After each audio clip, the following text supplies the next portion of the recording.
It's 3:30 at the Edge of America, and the Icebox Radio Theater is on the air.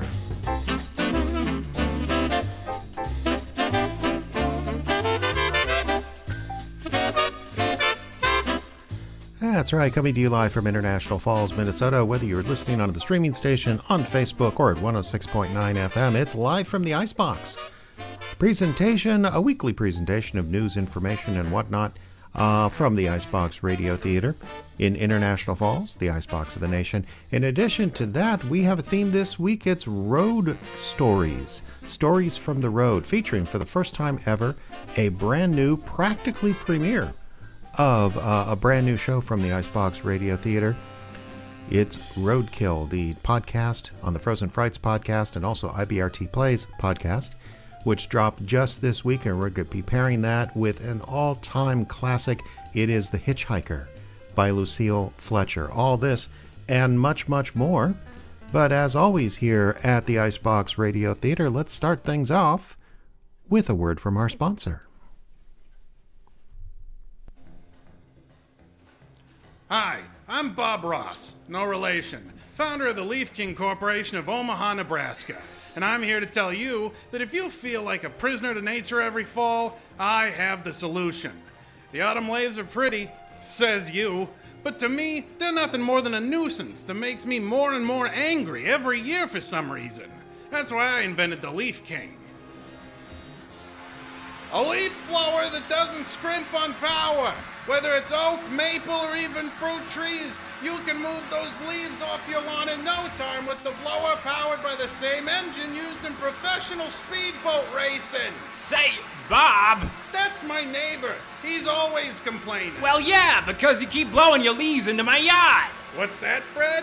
I can't hear you because of the power behind my Leaf King leaf blower. That's what I'm saying. Shut that thing off or I'm calling the cops. Another important feature of the Leaf King is its ability to resolve conflict. Just point it at the source of your trouble Hey, what do you do? Yes, the Leaf King. It's the solution to so many of life's problems, like parallel parking. Just line up your car with the desired spot. It can help with stump removal. Even winning arguments. Okay, just listen a second. Yes, the Leaf King. It really blows. And now you can, too. The Leaf King Corporation is not responsible for any injury, loss of property, or livelihood as a result of using the Leaf King leaf blower. Please use responsibly. Do not aim at chest or face. Licensed for use by the American Speedboat Association.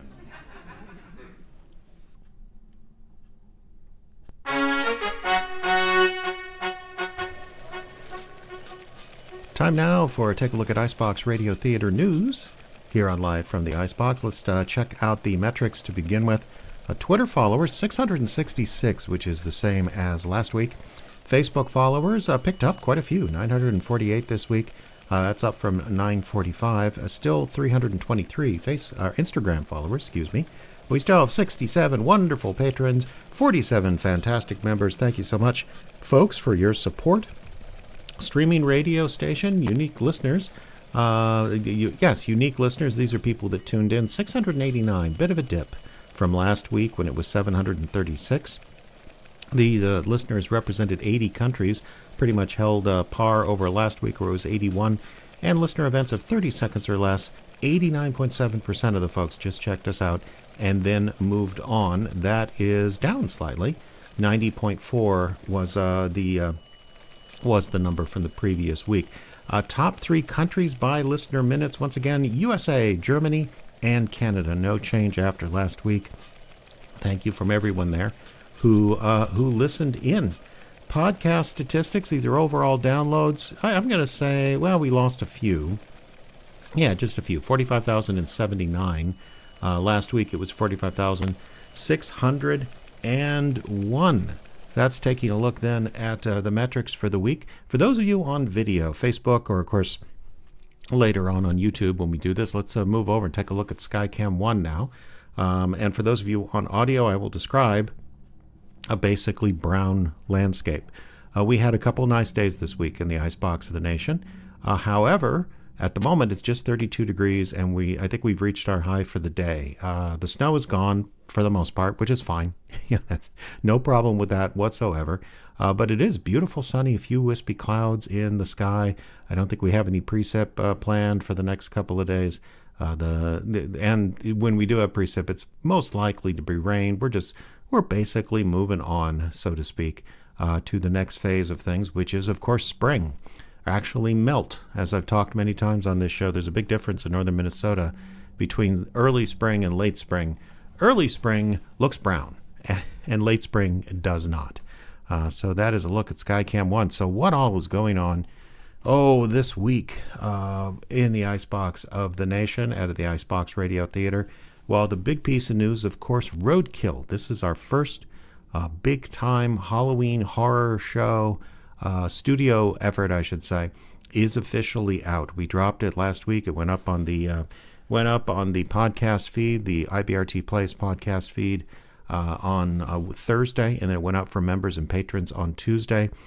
And so far I've been happy. I've gotten some responses, and that's really, really nice. We do appreciate that.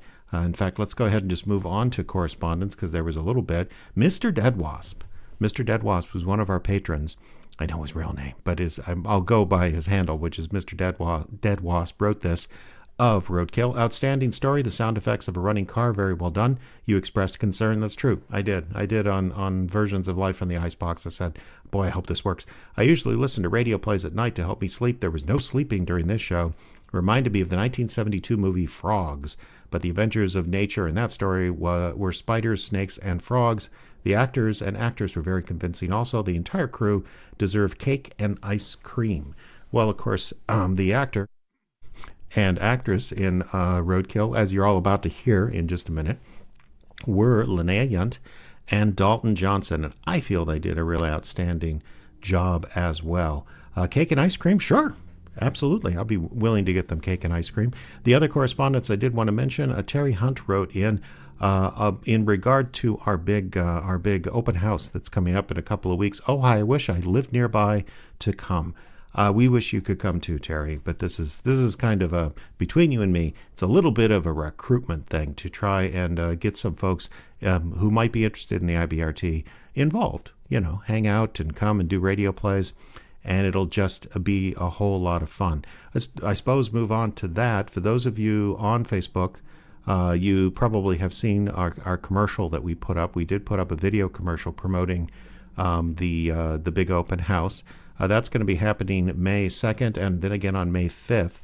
And again, if you're in the neighborhood, by all means, let me know or just show up. It's at the Public Library Meeting Room, which is the library. If you can find International Falls, you can find the library. Just say if you are near the Smokey Bear statue, the library is a block away, any direction, and it's right there kind of in the center of town. So far, I've been getting a lot of scripts prepped for that event. I've been doing by presentation. I have a slideshow. Isn't that exciting?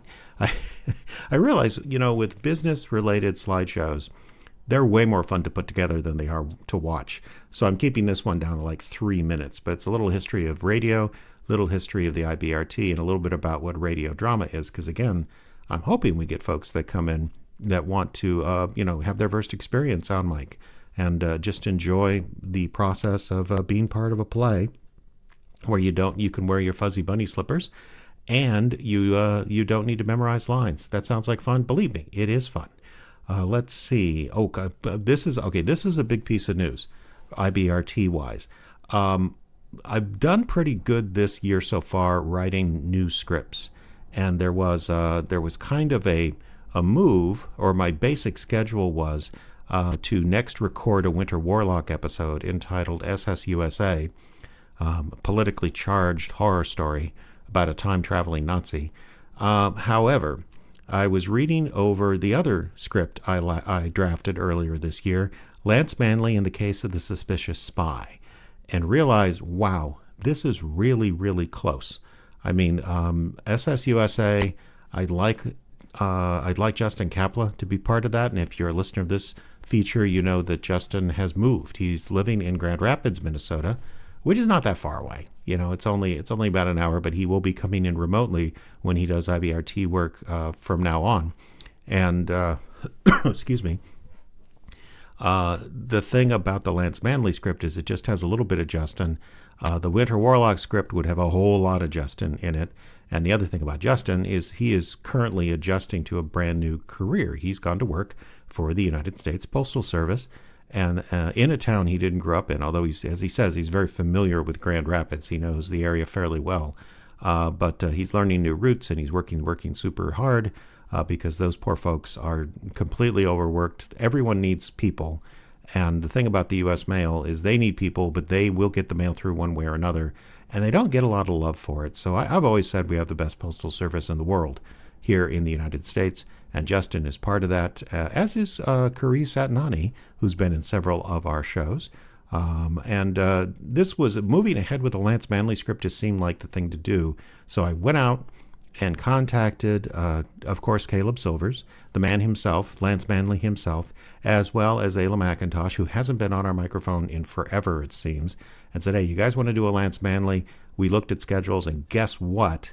The next best week for them to get together and do this was this week. So we're actually going to rehearse and record Lance Manley in the case of the suspicious spy this very week. I'm talking like Monday and Tuesday. Now, that doesn't mean we're going to bring it out right away because we are stretching out the new shows a bit this year, and we just did one this month. We just had Roadkill hit the feed just this past week. So mid to late May-ish, maybe June, we'll have to see. You can enjoy a brand new Lance Manley script. I'm assuming you can enjoy a brand new Lance Manley script that's going to feature me and Ayla and, of course, Caleb Silvers and Justin as well, as he will reprise his role of Cyrus Amazon. And that's all happened this week. I'm pretty happy about it, honestly. I can't wait to get people back in here. Sometimes I just visit the studio here at 908 3rd just to kind of soak up the vibe because it's a nice little space and I like the way it's come together. And I'm not tearing up. I just had an itch near my nose. And I got to say, I'm looking forward to this. It's a good script, too. It's a little less comedy, a little more noir mystery. And I think I've teased this before. The big thing about this script, Lance Manley, in the case of the suspicious spy, we learned for the first time a little bit about Lance's past. I feel like several scripts we've delved into Nora Diamond's past. Now it's Lance's turn. So if you ever want to know what Lance was before he was a library detective, this will be the episode for you. The other big news, I'm very happy about this. In the last 2 weeks, I've been writing away like a little beaver, if beavers wrote, on a script I'm sure you're all going to be excited about, and I'm proud to say there is now a rough draft for the next Rum Runner Sue episode. I was just looking on the feed, and Sheila Titoni is there saying hi, Jeff, and I'm sure she'll give out a call because I know she very much enjoys Rum Runner Sue. This particular episode is, I think it's going to be pretty good. Again, it's a rough draft, and my way of working these things is I do the rough draft of a script, and then I turn around and give it a couple weeks to just sort of sit there. And I figured it makes sense with this schedule where we got Lance Manley coming up this week, and then we have the open house early in May. Probably by then I can go back and take a look and start making corrections, and then contact Trelawney and Billy Joe about, hey, you guys ready to play in the Rum Runner Sue universe again? As I mentioned last week, I've already contacted Tony Milosevic, a wonderful voice actor from Massachusetts, because I have a part for her in this. So this honestly is sounding like a show that's going to be a whole lot of fun. We revisit the world of Sue's other life as a lounge singer, a torch singer. That's a much better term. A torch singer in distant St. Paul.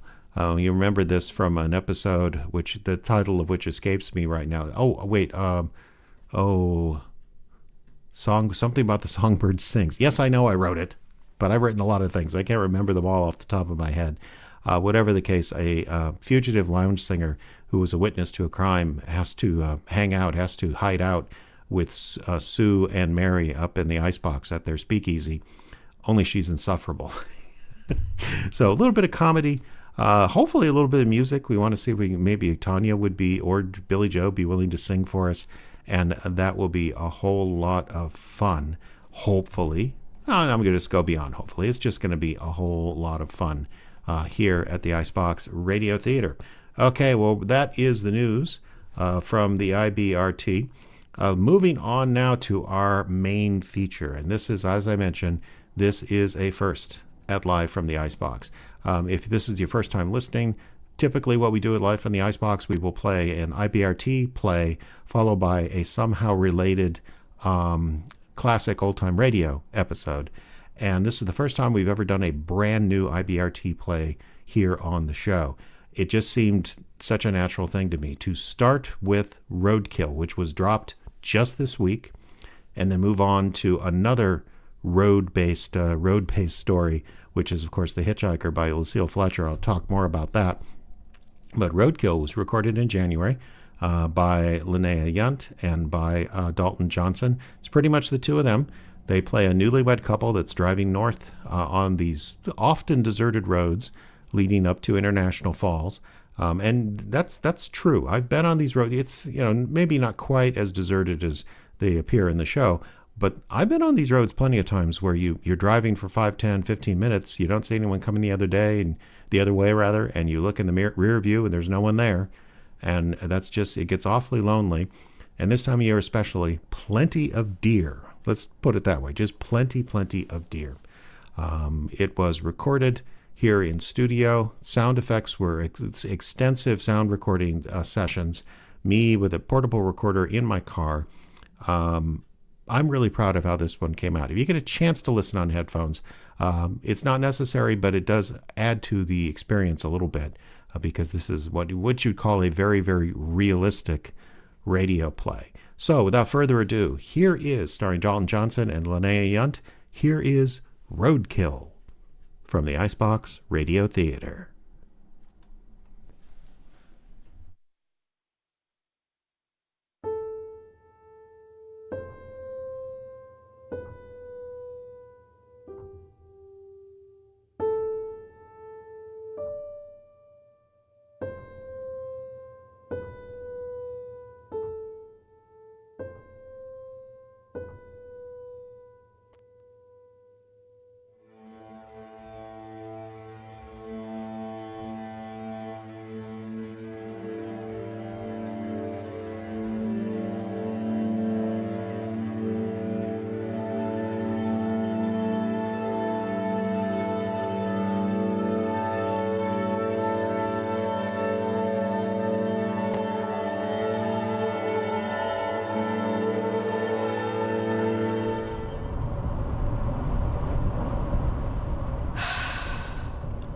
What?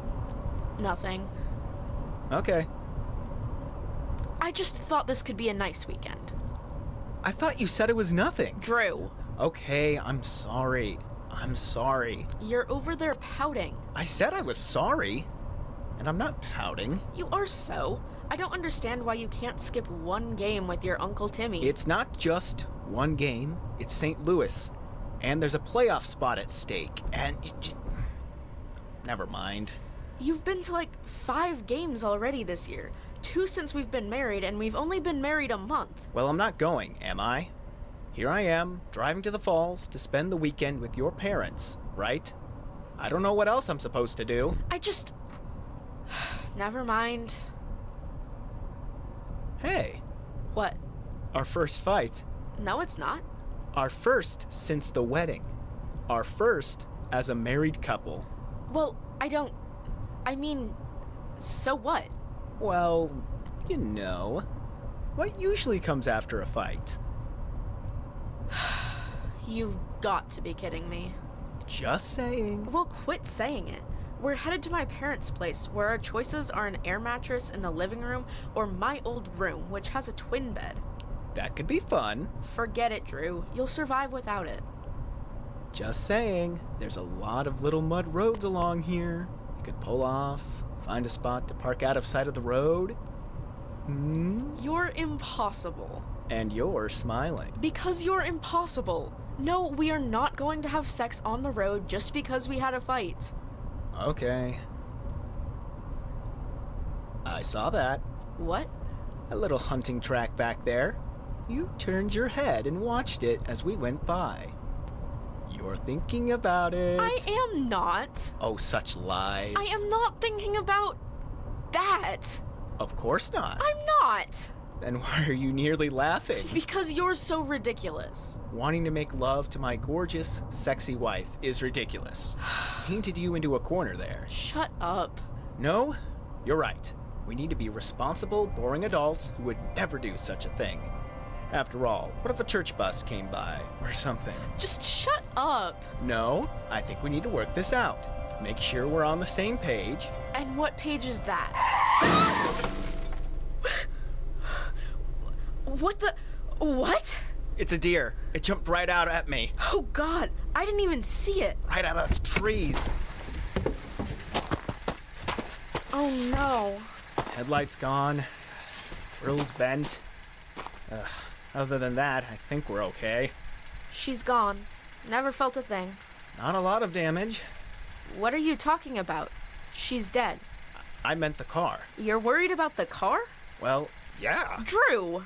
Well, what do you want me to do? Have a funeral for a stupid deer? I don't... Forget it. You grew up here. Surely you've dealt with this before. Of course. There's more deer than cars on this road sometimes. Then you know how hitting a deer can mess up a car. My uncle had a 3/4 ton that was completely totaled by a deer. They can get caught up in the engine, even the windshield, if you're going... Stop. Please. Hey. I'm sorry. I know. I don't know. Is the car okay? Yeah. Busted headlight and the grill's a little bent. Engine seems fine. Okay. We... Should drag her off the road, right? Yeah.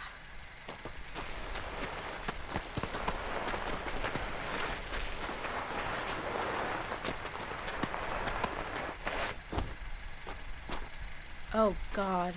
What? She looks pregnant. Oh. Hey, the car's blocking the road. We should really... Yeah, let's go. You coming? Just a second. What's wrong? Are you sick? No, Just hang on. Okay, but hurry up. We're blocking the road.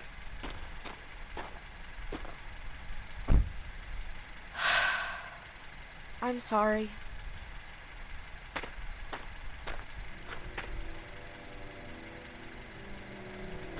Oh my... What? What's wrong? There's a buck up there. Well, okay. Makes sense, right? They move in groups. No, you don't understand. He was huge. 20 point at least. Huh. Wish I had my rifle. Drive, please. What? Just drive. Okay. What's wrong? You're really shaken up. I don't know. Michelle? Just give me a moment. Okay. It's just... Yeah? That buck was looking at me. Yeah? I mean, really looking at me. Like, with intelligence. What? I know, it sounds crazy, but that's how it felt. He was looking right at me. He even turned his head to stare at me, and there was... There was what? What, Michelle? There was such hate in his eyes. It wasn't like looking into a deer's eyes, or a cow's, or a horse's. It was like looking into the eyes of a person. Okay, maybe we should pull over. No! Keep going! Michelle. Keep going! Get me far away. Okay.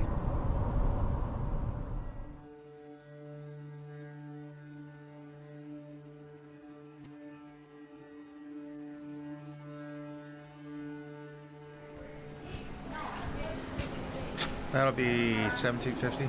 Okay. You need a bag? Nah, I'm good. Thanks. Have a good one.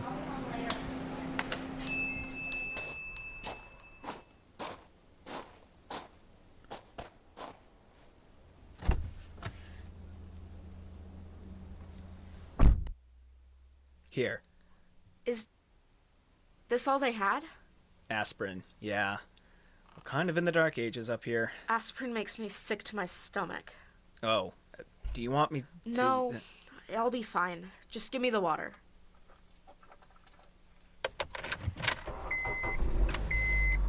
Wait, What is it? Can we just wait a minute? Okay, I guess. It's gonna be dark before too much longer. I know, it's just... This is Orr. Right. Orr is the last town before home. It's nothing but the forest from now on. It's lonely country. His country. Whose country? The king of the forest. What? Promise you won't laugh? Don't worry. I'm not in a laughing mood. The king of the forest is the story you tell kids. It's supposed to be this huge buck. Vicious, angry, out to get hunters. Smart as man and twice as mean. They told us that story so we didn't wander off into the woods and get lost. Wait a minute. I know. You don't think that buck you saw... I know, it's stupid. But you should have seen his eyes, Drew. I got chills. And we killed that doe and she was pregnant, so what if this was his child? Well, if he's the big boss, they're all his fawns, aren't they? That's not the point. What is the point? That there's a super deer out there and he's going to do... what? We'll be in the car, we'll be going 60 the whole way to the falls. What's he gonna do? I guess. If it makes you feel better, we won't stop. Highball it all the way. I'm sorry. Don't be. My mom hit a deer once. She couldn't even drive on the highway for a year. You start seeing them around every corner. Don't talk about that, please. Right. Sorry. So, do you think your dad's gonna need help this trip? You shouldn't tease him. I'm not. I just think it's funny that every time we visit, he just happens to be in the middle of some project or other. Well, he likes doing things with you. You sure it's not because he likes having a general contractor in the family that he can put to work for free? That's a terrible thing to say. No, it's a terrible thing to do. Drew. I'm kidding. But seriously, he could just ask, "Please help me paper this room," or whatever. Instead, he stages these elaborate scenes where he's trying to do something when I show up. I go in to say hello, and then I have to help him. You don't have to help him. What am I gonna do? Leave him there? He's hopeless with a hammer. That's not nice.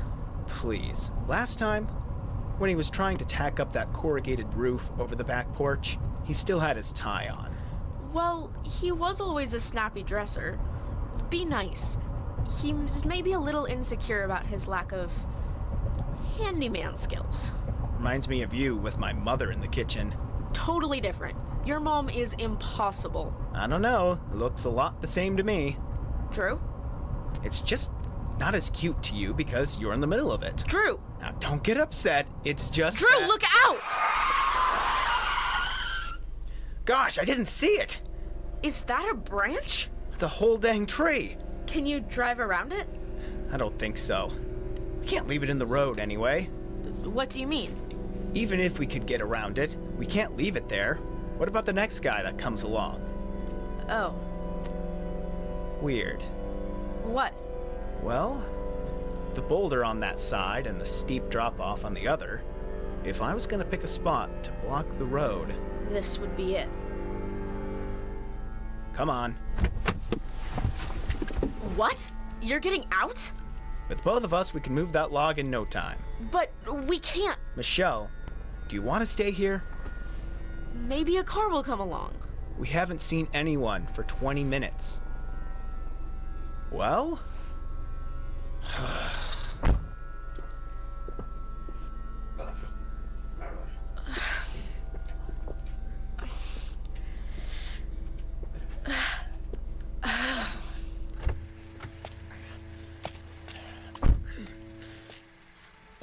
Thank you!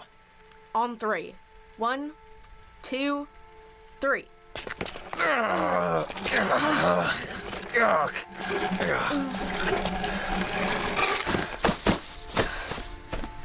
All right.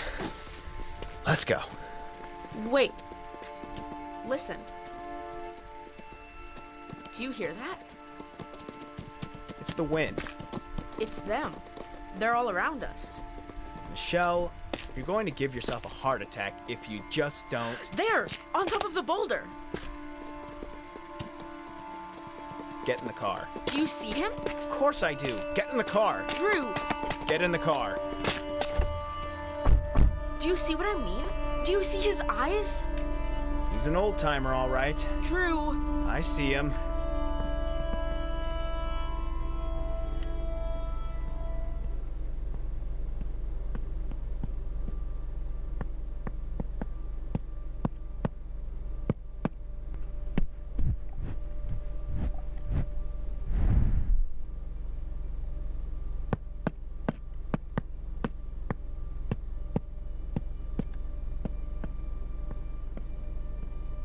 Did you see? Yeah. Whatever. Come on. You saw his eyes, right? He came right up to the window and stared at you with those eyes. Can we not talk for a little bit, please? Drew, Can we just not talk? It was a deer. That's all. Nothing but a deer. Nothing but a deer.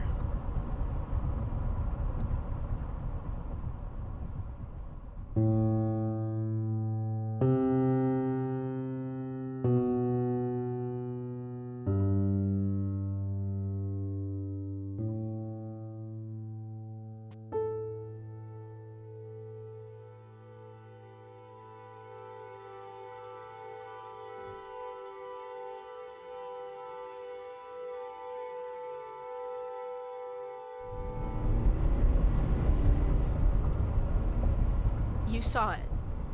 So what? Don't deny it. You saw him. You saw the look in his eyes. I saw a deer. Just a deer? Fine. I saw a buck. A big one. Probably the boss of these woods. But he was still just a deer. If I had my rifle with me, he'd be over a mantle. We don't have a fireplace. In the garage, then. He's just a deer. A stupid, panicky animal that's way down the food chain. They run in front of cars, they wander in where they don't belong, then panic and kill themselves trying to get away. Deer don't seek revenge, and they don't set traps. I never said they did. You came up with that idea all by yourself. Whatever. It's behind us now. Let's just keep going. I'll be at your folks' place in an hour. It's more than a story, you know. What is? The King of the Forest. It's more than a story. Michelle. My grandmother believed in him. My mom, too. You're right about deer. Most are stupid. But that's because they live so short. I mean, deer don't die of natural causes, do they? They get a disease, or get eaten, or die on the road. But what if one didn't? Didn't what? What if one didn't die? What if he managed to dodge predators and stay away from the roads and didn't get sick? How long would he live? How long are they supposed to live? Long enough to become smart? Is that what we're up against? A super intelligent buck? I don't know what we're up against. Maybe nature. What are you slowing down for? My God, he's right there. I know. Is he going to jump out? Guess not. Slow down. You're going too fast. It's fine. Drew, you're going too fast. It's fine. It's okay. Drew! Would you shut up and let me drive? Drew!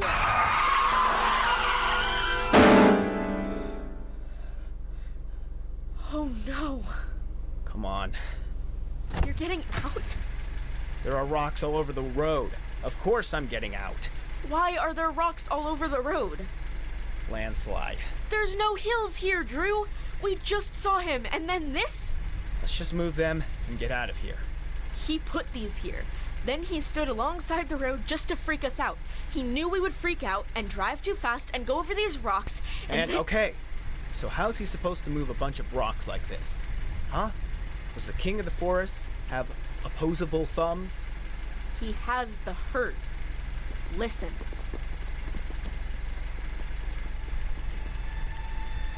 They're all around us. Hundreds of them are all around us. Don't be stupid. It's the woods. Of course there are deer everywhere. Drew, get in the car. It can't. Drew, get in the car. Drew! God! Just go! Go! It can't be! They're chasing us! I can't see through the windshield! Just drive! They're chasing us! Okay, they're not chasing us anymore. Oh no. What is it? Losing oil. What? Look behind us. We're leaking oil all over the road. Keep going. I can't. Drew! Michelle, if we lose all the oil, the engine seizes up, and then we stop forever. Okay? What are you doing? I have to slow down. I probably punched a hole in the oil pan when I drove over all those rocks. But I've got to stop. If I don't, we'll be stranded out here.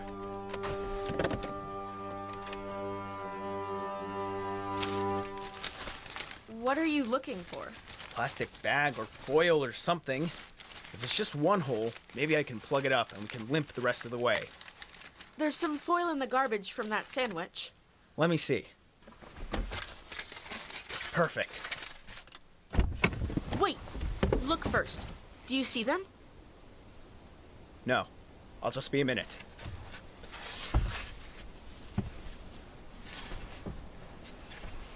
Drew?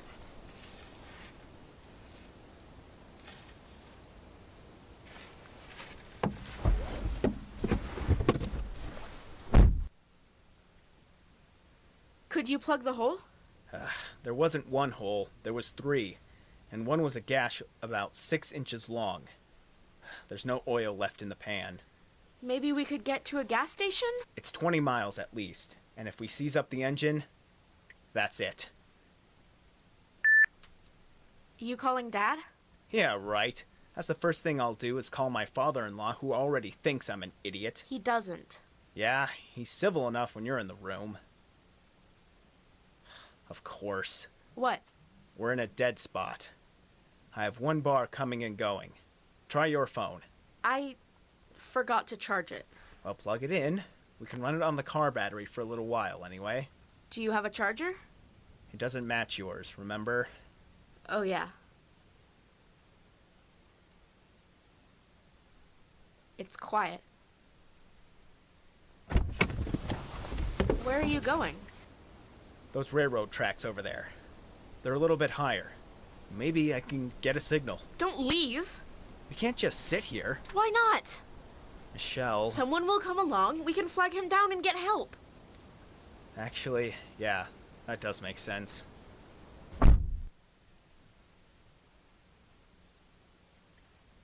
I'm sorry. What? I'm sorry for not believing you. Oh. What? You seem, I don't know, disappointed that I said that. Maybe I was hoping it wasn't real. You telling me I was being silly was kind of comforting. Oh.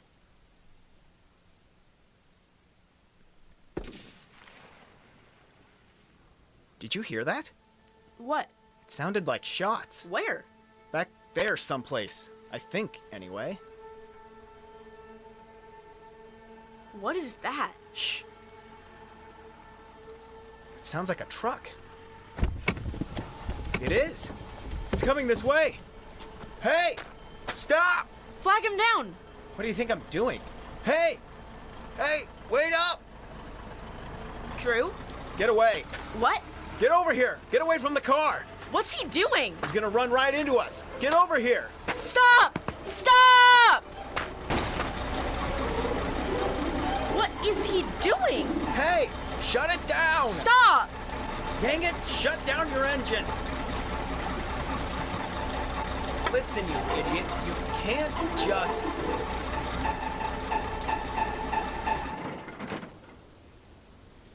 Drew? I don't see the driver.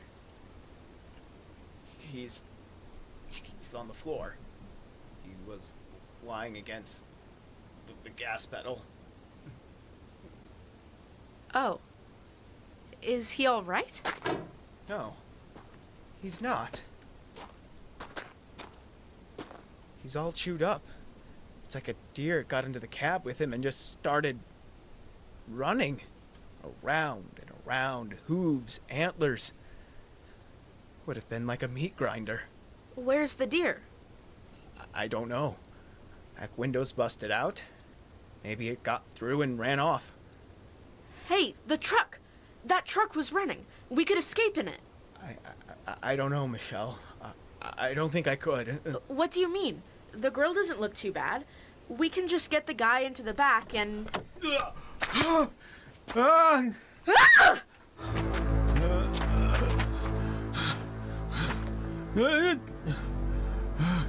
Hey, it's gonna be okay.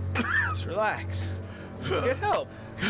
Hey, you listen to me? I don't. I can't.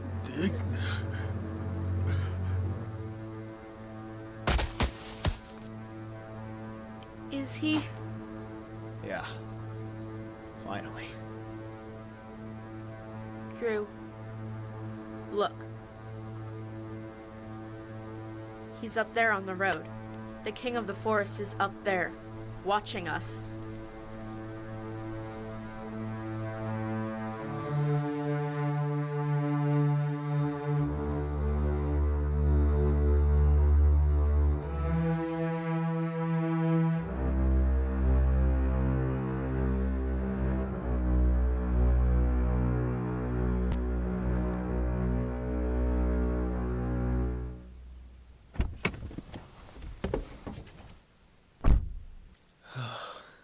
Did you get him back into the truck?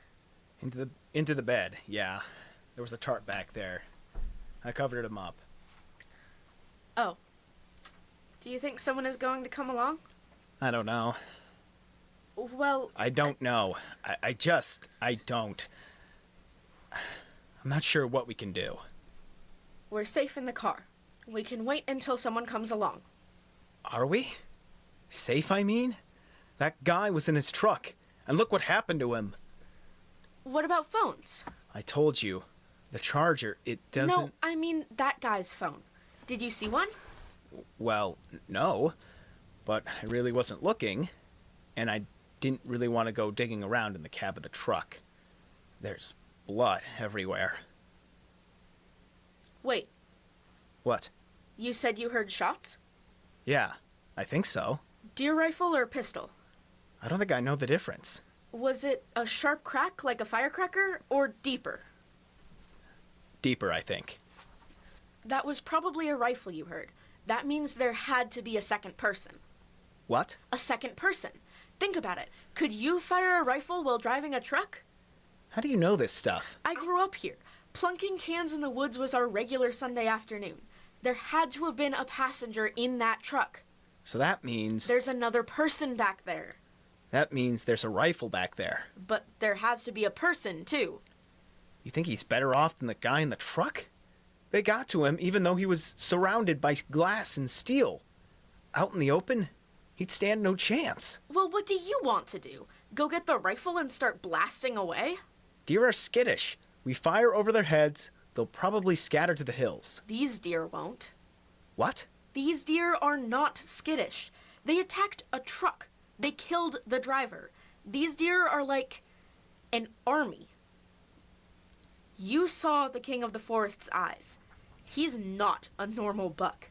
His herd's not normal either. We killed his mate. Michelle. We killed his mate and his child. Think about it. The rocks in the road, the logs in the road. He's trying to slow us down. Get us outside the car so they can... They can what? What? Do you hear yourself? You're talking crazy. This is crazy. This can't be happening. So what do you want me to do? Tell you a better fairy tale than the one we're living in? I want you to start making sense. I will when the world does. Don't start. Gosh. You'd think we were bored. It's the adrenaline. It's wearing off. Drew, Yeah? what are we going to do?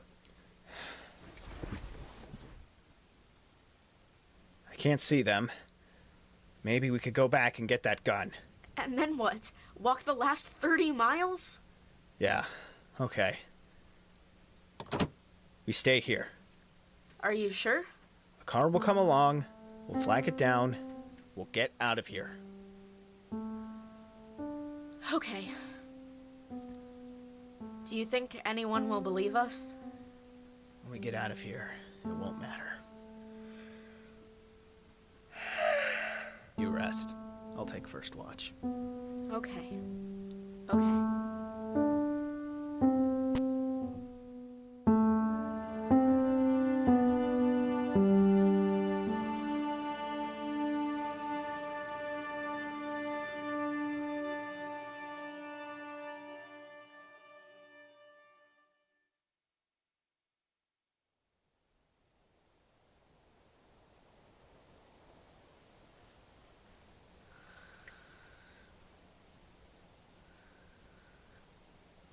Oh! Drew! Drew, wake up! Oh, You fell asleep. I'm sorry. Oh gosh, it's dark. Didn't any cars come along? I don't know. Drew, I see them. how many are there? They're all over the road. Oh gosh, it's him. Drew! He's gonna break through the windshield. What do we do? We have to get out. What? We can't be trapped inside the car with him. I'll draw him away. You make a run for it. What? No! Don't argue. Head for the forest. Don't leave me! Go! Go! Drew! Hey! Hey, over here! Over here!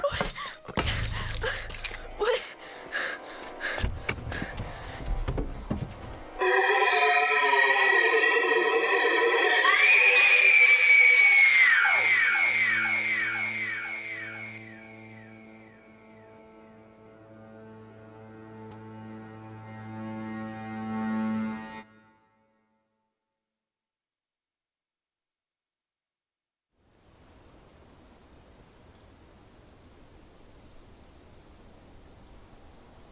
Well, what do you think? I don't know what to make of it. 2 abandoned vehicles beat all to hell. Well, it's the car that bugs me. Notice the doors were left open? So, Someone lit out of here in a hurry, and something was tap dancing on their hood. what do you suppose damaged the windshield like that? A sledgehammer? Oh, no. You think State can spare a forensics team? Not unless they've improved their attitude. Oh, for the love of... What? What is it? Oh, there's deer scat all over the road. I keep stepping in it. Ah, weird. Nothing to eat in the road. What are they doing here? Oh, who knows? Hey, check the back of that truck. Maybe he's got a broom or something. Yeah, okay.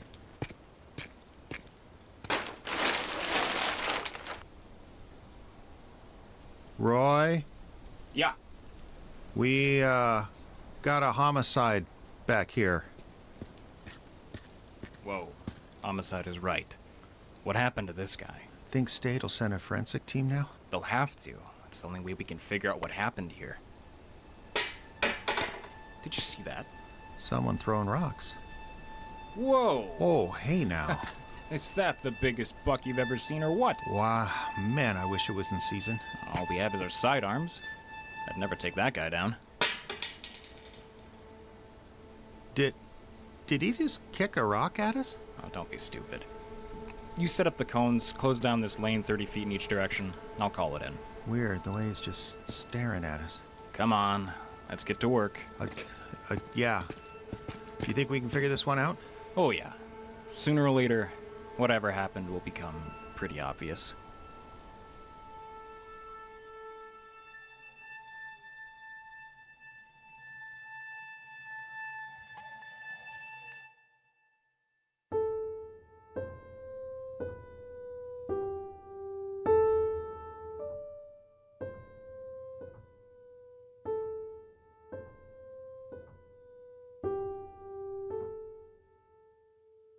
This has been Roadkill, an original tale of the Northland from the Icebox Radio Theater. It starred Linnea Yunt as Michelle and Dalton Johnson as Drew. The deputies were played by Jeffrey Adams and Caleb Silvers. Written and directed by Jeffrey Adams. Recorded at the IBRT Studios, International Falls, Minnesota. This program copyright 2026 by the Icebox Radio Theater. For more information, visit iceboxradio.org.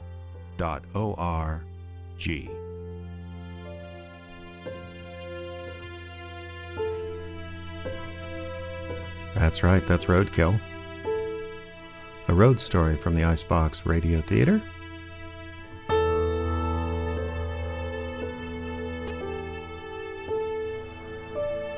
I was actually in that briefly as one of the deputies and also the guy who died in the truck.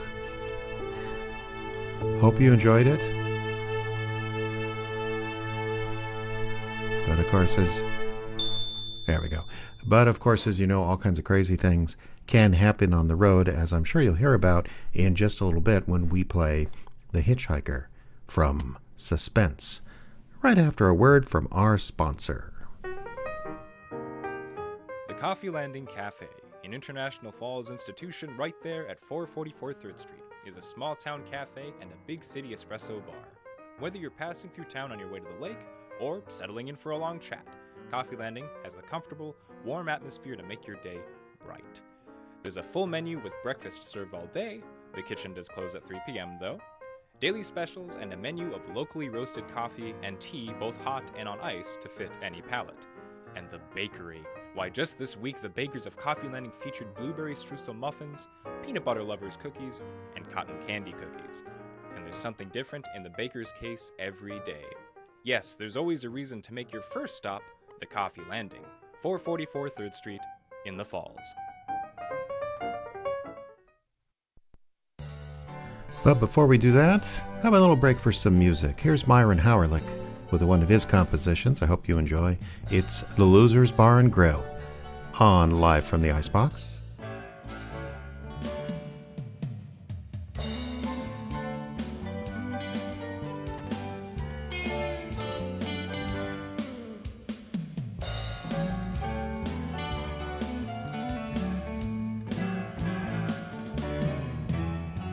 Everybody knows, everybody goes, everybody looking for a thrill.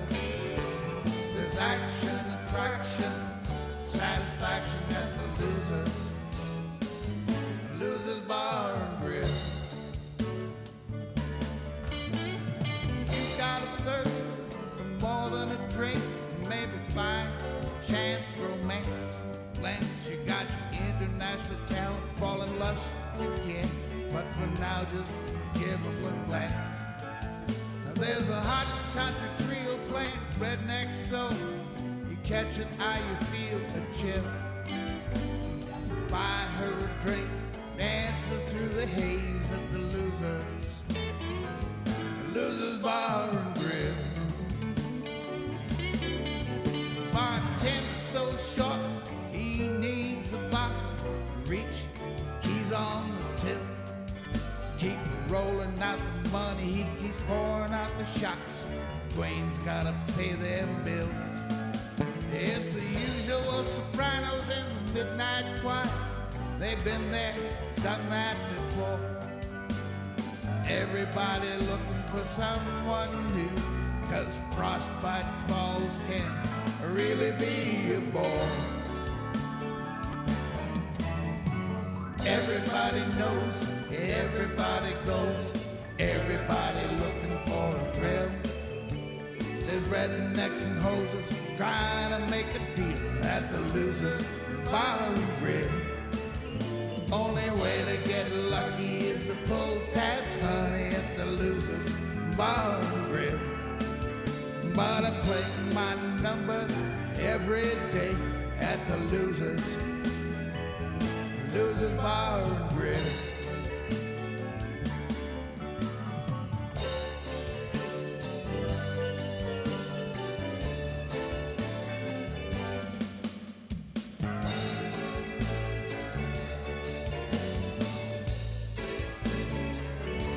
So I go, baby, can't tell if you look better coming or going. And she's like, as if, and heads on out the door.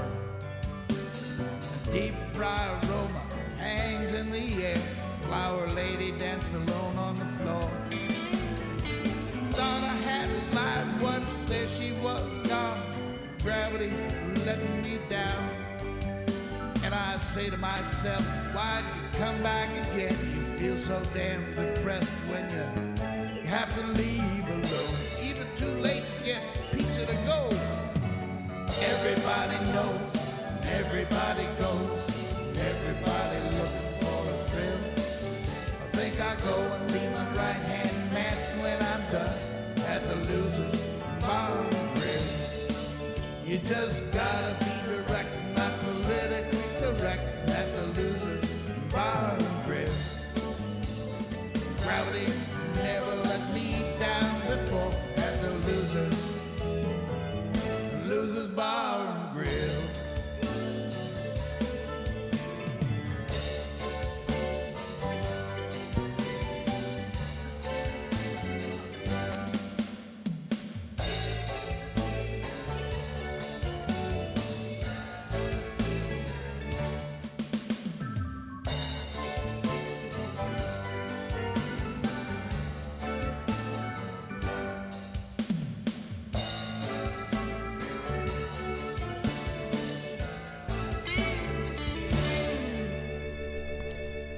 Our good friend Myron Howerlick from Sioux Lookout, Ontario, Canada, with Losers Bar and Grill. Okay, well, you're listening to Live from the Icebox, coming to you live from International Falls, Minnesota. And it's time now for our second road story. Road stories is the theme of this episode. We heard Roadkill from the Icebox Radio Theater. And I said, well, what could we pair that up that has to do with the road? And actually, there is a fairly large number of road-type stories we could pair that with. In fact, Radio Spirits brought out a whole collection a few years ago just on road stories. But there was really, for me, only one choice that I could come up with, and that is a play that's very near and dear to my heart. It's The Hitchhiker by Lucille Fletcher. Now, first of all, Lucille Fletcher is a bit of a hobby of mine. A few years ago, I found out that there was no biography of the woman, and I said, well, that's a mistake. And she's one of the most important figures in entertainment in the 20th century. She's most famous for writing what many people consider to be the greatest radio play of all time, Sorry, Wrong Number. You know what? I would say The Hitchhiker probably would be in that conversation for most people if it weren't more of a straight-up supernatural ghost story. Sorry, Wrong Number is more realistic, and some people just can't handle the supernatural. But my personal history with The Hitchhiker, before I was even writing radio drama, before I'd even really considered it as a path, I happened to pick up a tape. I think it was one of those library sales, when the library calls out their collection and they put tapes and books for sale for like $0.25 each. I picked up a sampler, I believe it was a Radio Spirits sampler that included the first half of The Hitchhiker, which is you're about to hear. You don't want to hear just the first half of this story. It is absolutely one of the greatest suspense episodes of all time. Written by Lucille Fletcher, first presented November 1941 on the broadcast of the Orson Welles Show on CBS. I didn't even know there was an Orson Welles show. But this would have been 3 years after the War of the Worlds. So he would have been already an established star. But I think before he went out to Hollywood to make Citizen Kane, it featured a score written and conducted by Bernard Herrmann, who was Lucille Fletcher's first husband. Bernard Herrmann is most famous as for his scores, not only for radio plays, but he wrote for suspense, and he wrote for a lot of movies. You know that shrieking violin sound from Psycho? That's Bernard Herrmann. Let's see, this was been produced 4 times in classic radio. First of all, the first one I mentioned, the one we're about to hear is the recording that you find the most when you go looking for a version of The Hitchhiker, because it was on Suspense September 2nd, 1942, or about a year later. It also appeared on the Philip Morris Playhouse, radio that brings you smoking.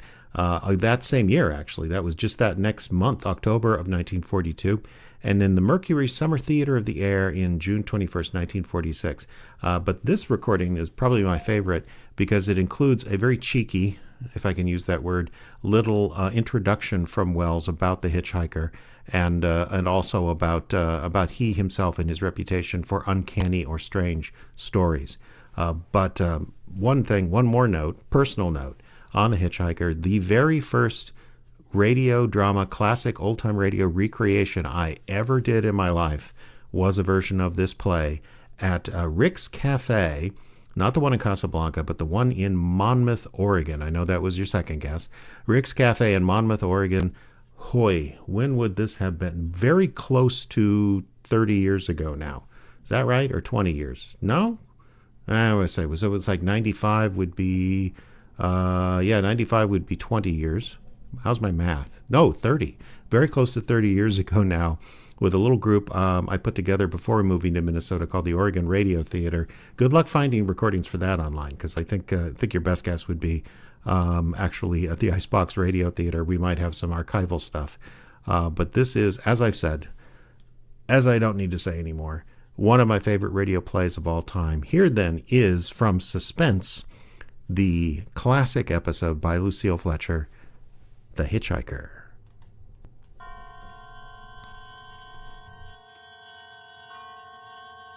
The Columbia Network takes pleasure in bringing you Suspense.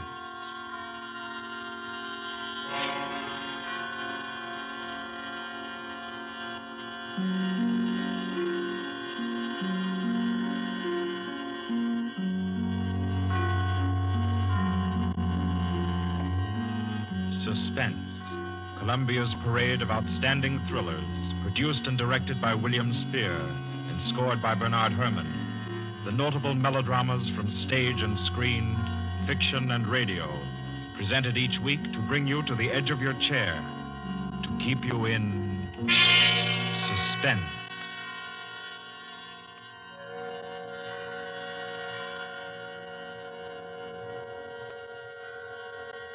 Good evening. This is Orson Welles. I'm very happy I am to be back in the United States and back on the Columbia Network, even for so short a visit as this one. Back with old friends like Johnny Dietz, who's tonight's director, and Bernard Herrmann. The Mercury Theater presented tonight's radio play for the first time last year. We came right out then and hailed it as a classic of the medium. Nobody argued the point. A lot of people asked us to do it again, so it's gratifying to get the chance now, and to find a favorite of ours in this distinguished anthology of spook shows. Personally, I've never met anybody who didn't like a good ghost story. But I know a lot of people who think there are a lot of people who don't like a good ghost story. For the benefit of these, at least, I go on record at the outset of this evening's entertainment with the sober assurance that although blood may be curdled on this program, none will be spilt. There's no shooting, knifing, throttling, axing, or poisoning here. No clanking chains, no cobwebs, no bony and or hairy hands appearing from secret panels, or better yet, bedroom curtains. If it's any part of that dear old phosphorescent foolishness that people who don't like ghost stories don't like, then again, I promise you, we haven't got it. Not tonight. What we do have is a thriller. It's half as good as we think it is. You can call it a shocker. It's already been called a real Orson Welles story. Now, frankly, I don't know what this means. I've been on the air directing and acting in my own shows for quite a while now, and I don't suppose I've done more than half a dozen thrillers in all that time. Honestly, I don't think even that many, but it seems I do have a reputation for the uncanny. Quite possibly, a little escapade of mine involving a couple of planets, which shall be nameless, is responsible. Doesn't really matter. Don't think I disapprove of thrillers. I don't. A story doesn't have to appeal to the heart. It can also appeal to the spine. Sometimes you want your heart to be warmed, and sometimes you want your spine to tingle. The tingling, it's to be hoped, will be quite audible as you listen tonight to The Hitchhiker. That's the name of our story, The Hitchhiker.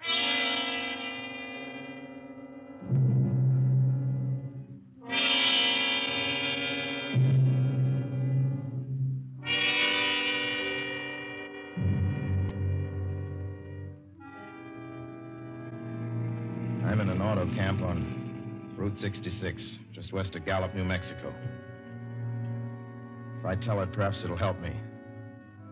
Keep me from going crazy.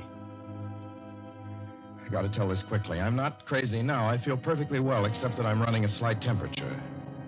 My name is Ronald Adams. I'm 36 years of age, unmarried, tall, dark, with a black mustache. I drive a 1940 Buick, license number 6Y175189. I was born in Brooklyn. All this I know. I know that I'm at this moment perfectly sane. That it's not me who's gone mad. It's something else. Something utterly beyond my control. I've got to speak quickly. At any minute, the link may break. This may be the last thing I ever tell on Earth. The last night I ever see the stars.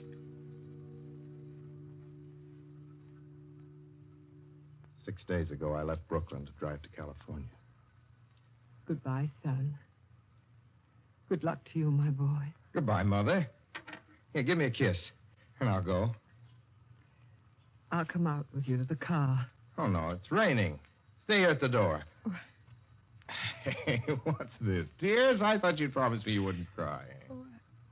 I know, dear. I'm sorry. But I do hate to see you. I'll be back. It'll only be on the coast 3 months. Oh, it isn't that. It's just the trip. Ronald, I wish you weren't driving. Oh, Mother, there you go again. People do it every day. I know, but you'll be careful, won't you? Promise me you'll be extra careful. Don't fall asleep or drive fast or pick up any strangers on the road. Oh, gosh. I think I was still 17 here, you told me. Oh. And wire me as soon as you get to Hollywood. Won't you, son? Of course I will. Don't you worry. There's nothing going to happen. It's just 8 days of perfectly simple driving on smooth, decent, civilized roads with a hot dog or a hamburger stand every 10 miles.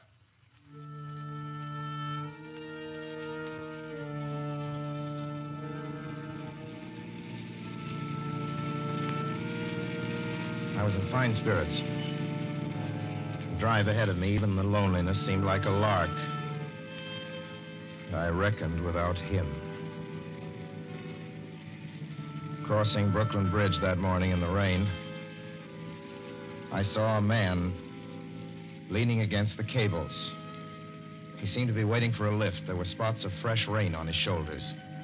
He was carrying a cheap overnight bag in one hand. He was thin, nondescript, with a cap pulled down over his eyes. I would have forgotten him completely, except that just an hour later, while crossing the Pulaski Skyway over the Jersey Flats, I saw him again. At least, he looked like the same person. He was standing now with one thumb pointing west.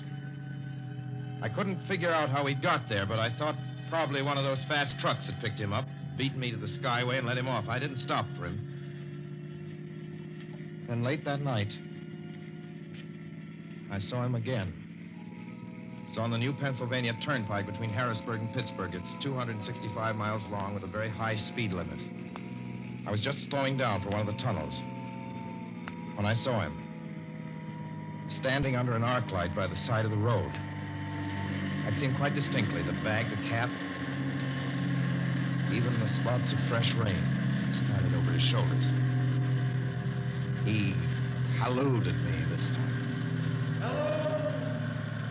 Hello! I stepped on the gas like a shot.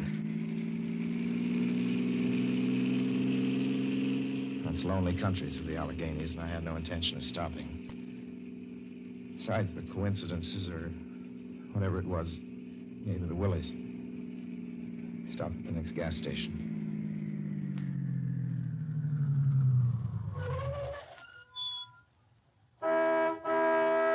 Yes, sir. Fill her up. Certainly, sir. Check your oil, sir? No, thanks.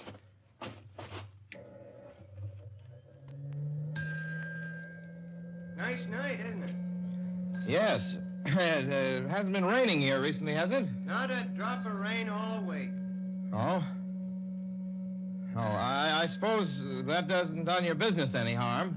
Oh, people drive through here all kinds of weather. Mostly business, you know. There aren't many pleasure cars out on the turnpike this season of the year. I suppose not. What about hitchhikers? Hitchhikers here? What's the matter? Don't you ever see any? Not much. If we did, it'd be a sight for sore eyes. Why? Oh, guy'd be a fool who started out to hitch rides on this road. Look at it. Then, you've never seen anybody? No. Maybe they get the lift before the turnpike starts. I mean, you know, just before the toll house. But then it'd be a mighty long ride. Most cars wouldn't want to pick up a guy for that long a ride. And you know, this is pretty lonesome country here. Mountains and woods. You ain't seen anybody like that, have you? No.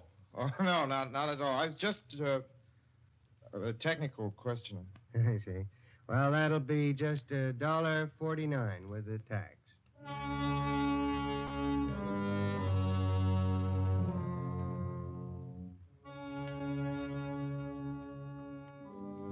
The thing gradually passed through my mind as sheer coincidence. I had a good night's sleep in Pittsburgh. I didn't think about the man all next day until just outside of Zanesville, Ohio, I saw him again. It was a bright, sunshiny afternoon. The peaceful Ohio fields, brown with the autumn stubble, lay dreaming in the golden light. I was driving slowly, drinking it in, when the road suddenly ended in a detour. In front of the barrier, he was standing. Now, let me explain about his appearance before I go on.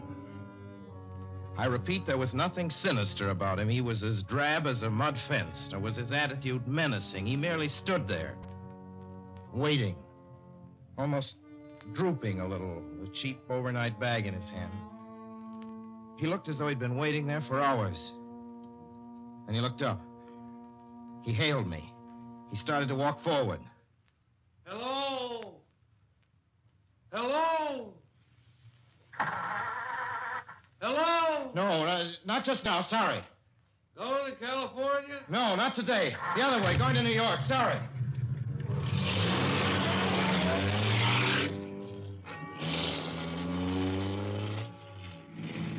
After I got the car back on the road again, I felt like a fool. Yet the thought of picking him up, of having him sit beside me, was somehow unbearable. At the same time, I felt more than ever unspeakably alone.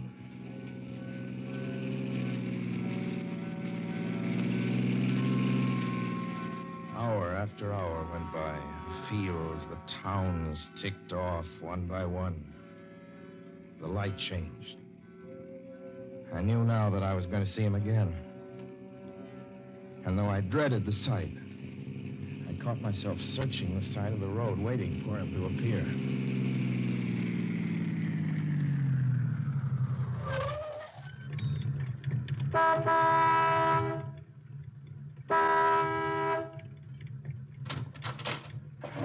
Yeah, what is it? What do you want? Sell sandwiches and pop here, don't you? Yeah, we do in the daytime. But we're closed up now for the night. I know, but I was wondering if you could possibly have a cup of coffee, black coffee, just... No, not this time of night, mister. My wife's a cook. She's in bed. No, don't shut the door, please. Listen, just a minute ago... just a minute ago, there was a man standing here right beside the stand, a suspicious-looking man. I don't mean to disturb it. You see, I was driving along when I just happened to look, and there he was. How's he doing? Well, nothing. You've been taking a nip. That's what you've been doing. Now, on your way before I call out Sheriff Oates.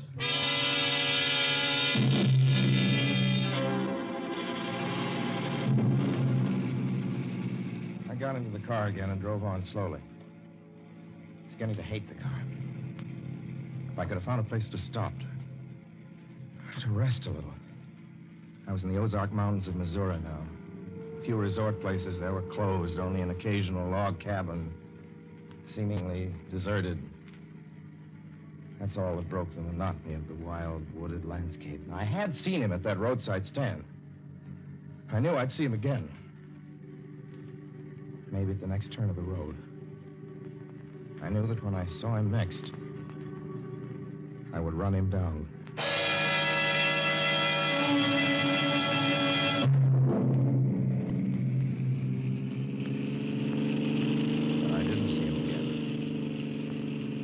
See him until late next afternoon. I stopped a car at a sleepy little junction just across the border into Oklahoma to let a train pass by. When he appeared across the tracks, leaning against a telephone pole. Perfectly airless, dry day. The red clay of Oklahoma was baking under the southwestern sun. Yet there were spots of fresh rain on his shoulders. I couldn't stand that. Without thinking, blindly, I started the car across the tracks. He didn't even look up at me. He was staring at the ground. I stepped on the gas hard, veering the wheel sharply toward him. I could hear the train in the distance now, but I didn't care then. Something went wrong with the car. The train was coming closer. I could hear its bell ringing and the cry of its whistle. Still, he stood there. And now I knew that he was beckoning me to my death.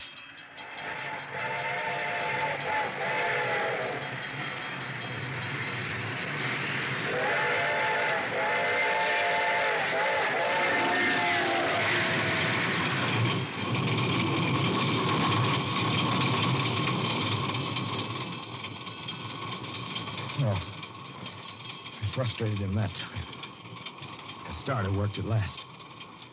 I managed to back up. When the train passed, he was gone. I was all alone in the hot, dry afternoon.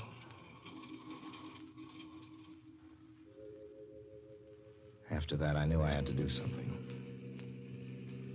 I didn't know who this man was or what he wanted of me. I only knew that from now on, I mustn't let myself alone on the road for 1 minute.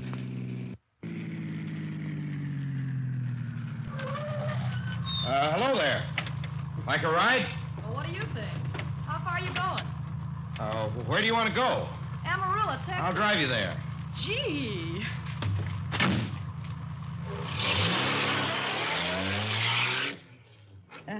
You mind if I take off my shoes? My dogs are killing me. Go right ahead. Oh, gee, what a break You this is. hitchhike much? Sure, only it's tough sometimes in these great open spaces to get the break.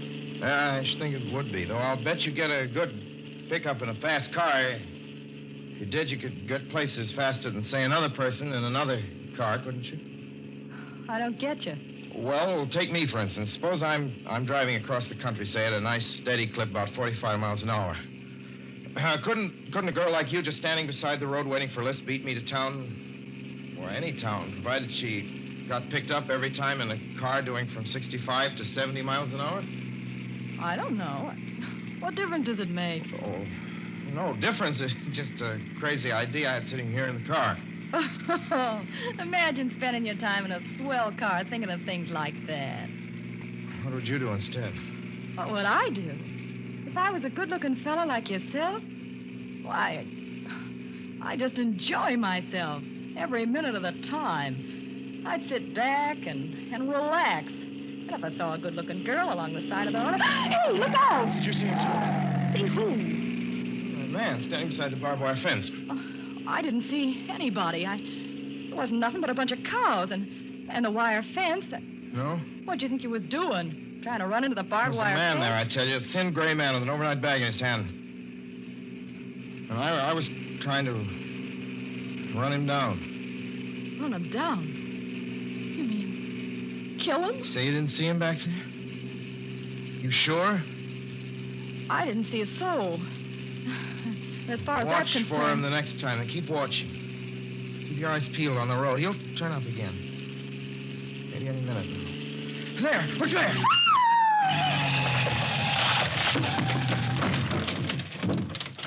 How does this door work? I'm getting out of here. See him that time? No, I didn't see him that time. And personally, mister, I don't expect never to see him. All I want to do is go on living. I don't see how I will very long, driving with you. Oh, I'm sorry. I don't know what came over me, but please don't go. So if you'll excuse me... You can't go. Listen, how would you like to go to California? I'll drive you to California. Seeing pink elephants all the way? No, thanks. Thanks just the same. Listen, please, just 1 minute, please. You know what I think you need, big boy? Not a girlfriend. Just a good dose of sweet. Please. There. I got it now. No, you can't go. Please, come Your back. hands off me. Do you hear? Leave your hands off.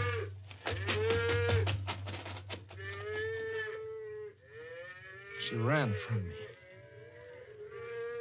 As though I were a monster. A few minutes later, I saw a passing truck pick her up. I knew then that I was utterly alone. It was in the heart of the great Texas prairies. There wasn't a car on the road after the truck went by. I tried to figure out what to do, how to get hold of myself. If I could find a place to rest, or even if I could sleep right here in the car for a few hours along the side of the road. I was getting my winter overcoat out of the back seat to use as a blanket when I saw him coming toward me, emerging from the herd of moving steer. Hello?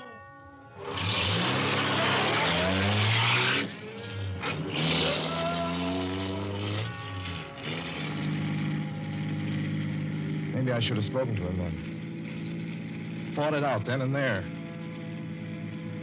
For now, he began to be everywhere.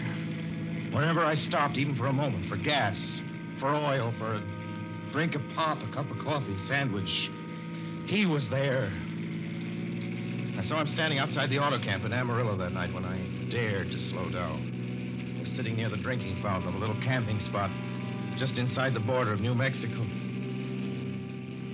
He was waiting for me outside the Navajo reservation where I stopped to check my tires. I saw him in Albuquerque when I bought 20 gallons of gas. I was afraid to stop now. I began to drive faster and faster. I was in lunar landscape now. The great arid mesa country of New Mexico.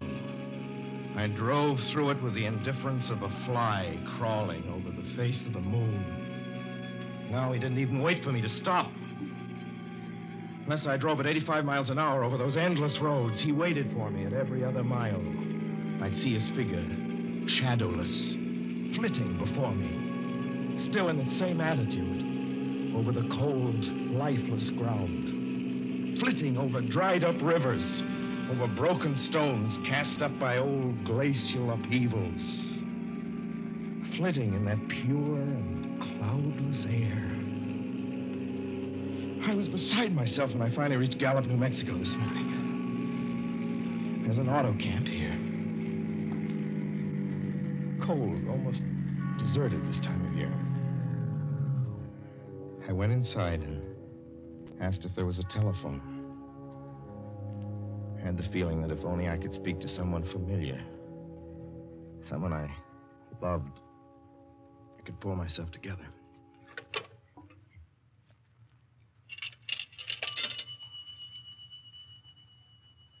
Your call, please. Long distance. Long distance, certainly.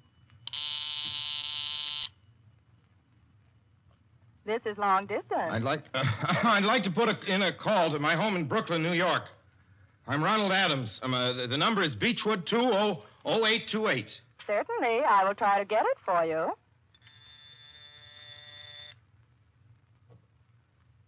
Albuquerque. New York for Gallup. New York. Gallup, New Mexico, calling Beechwood 20828. I'd read somewhere that love could banish demons. It's the middle of the morning. I knew Mother'd be home. I pictured her tall and white-haired in her crisp house dress, going about her tasks. Be enough, I thought, just to hear the even calmness of her voice. Will you please deposit $3.85 for the first 3 minutes? When you have deposited $1.50, will you wait until I have collected the money?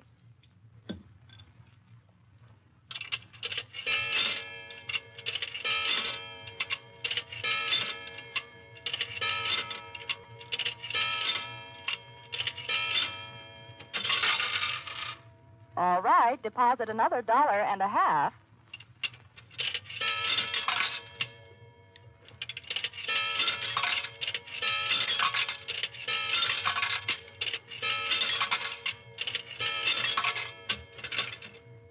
Will you please deposit the remaining 85 cents?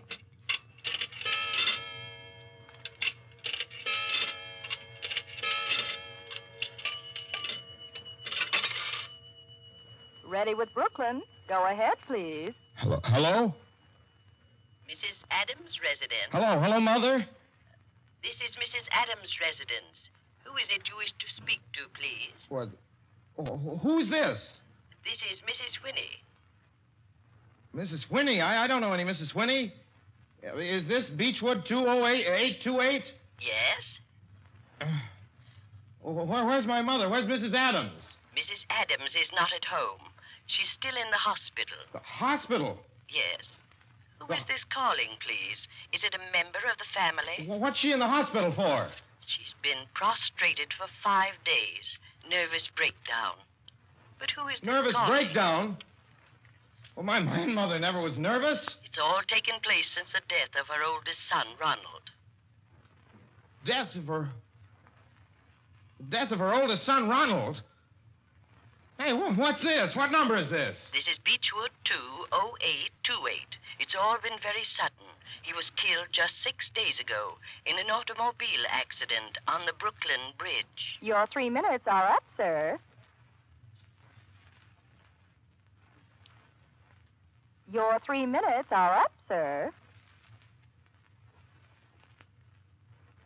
Your 3 minutes are up, sir.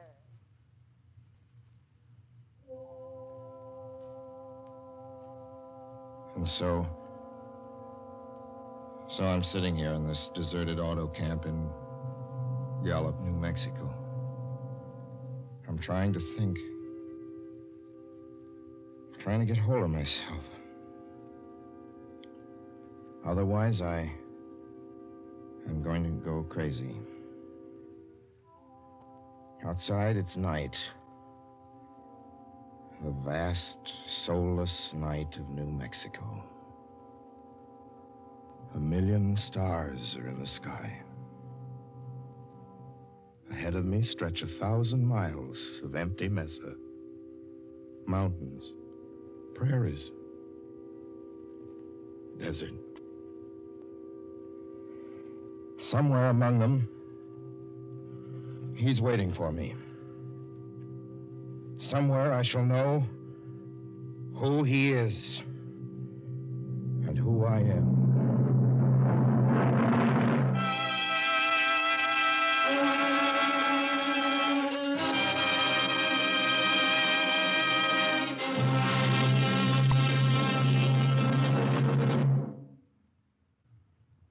Suspense is produced and directed by William Spear. John Dietz was our guest director this evening. Tonight's radio drama was written by Lucille Fletcher. The original score was by Bernard Herrmann.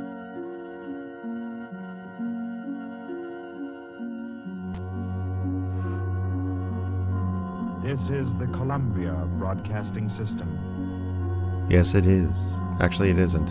This is a podcast in 2026. Oh, my word. I gotta tell you something that still packs a wallop for me all these years later. So many years after the first time I heard it. There's something new every time I hear that play, actually, by Lucille Fletcher. Like, just for curiosity's sake, while I was listening this time along with you guys, I looked it up. $3.85 in 1942 dollars would be equal roughly $78 today. That's how much it costs to make a long-distance phone call.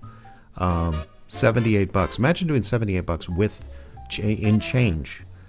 Such a wonderful rendered story, and it took a prestige broadcast like Suspense to get away with doing the last part of the show the way they did, where there was so many silences and so many pauses. The networks hated that. The networks believed that if you had 1 second of dead air, they'd lose 10,000 listeners or something. We don't have the problem in podcasting. We have dead air all the time. Whatever the case, this concludes this edition of Live from the Icebox. Thank you so much for listening in to our afternoon of road stories. I think it was an awful lot of fun having you guys share the time with me.